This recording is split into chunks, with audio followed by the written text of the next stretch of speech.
Before it housed the Waquoit Bay National Estuarine Research Reserve, this gracious home was called the Sargent Estate. Its most tantalizing resident, Norman Rutherford, set tongues wagging when he arrived around 1916. Where'd he come from? How did he make a living?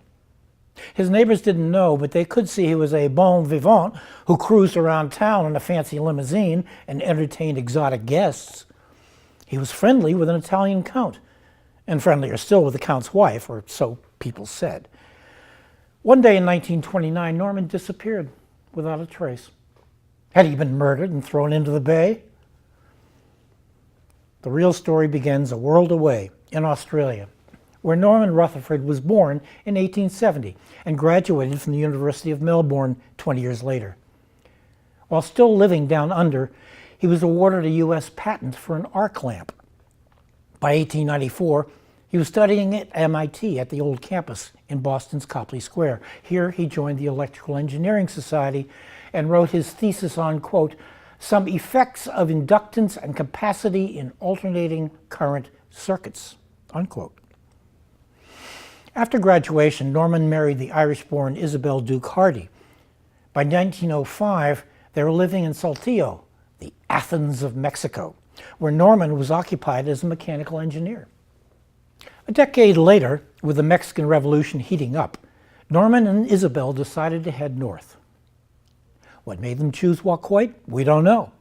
Nor is it clear why Norman determined to try his luck at cranberry growing. He may have believed he could invent his way to more efficient farming.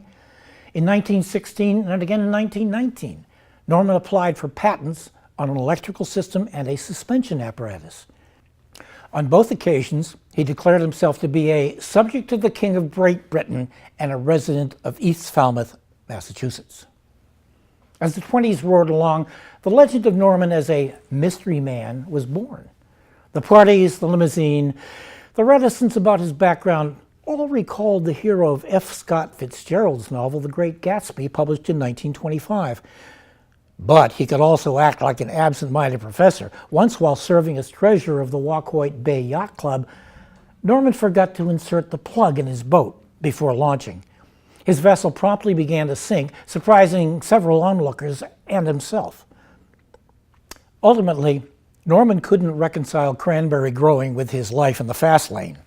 In 1929, the bank reclaimed the Sargent property and Norman quietly slipped out of town, never to return.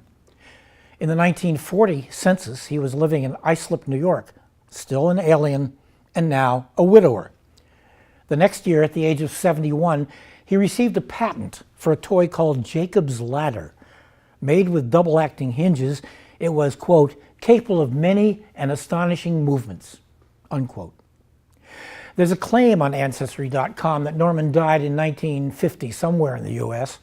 We haven't confirmed this, but feel confident that he wasn't murdered and fed to the eels in Waquoit Bay. It's very hard for someone to disappear without a trace anymore. Thanks to the technology of the internet and the old records that governments and schools have posted online, we were able to track down this secretive, fun-loving inventor who was always a bit of an alien wherever he went.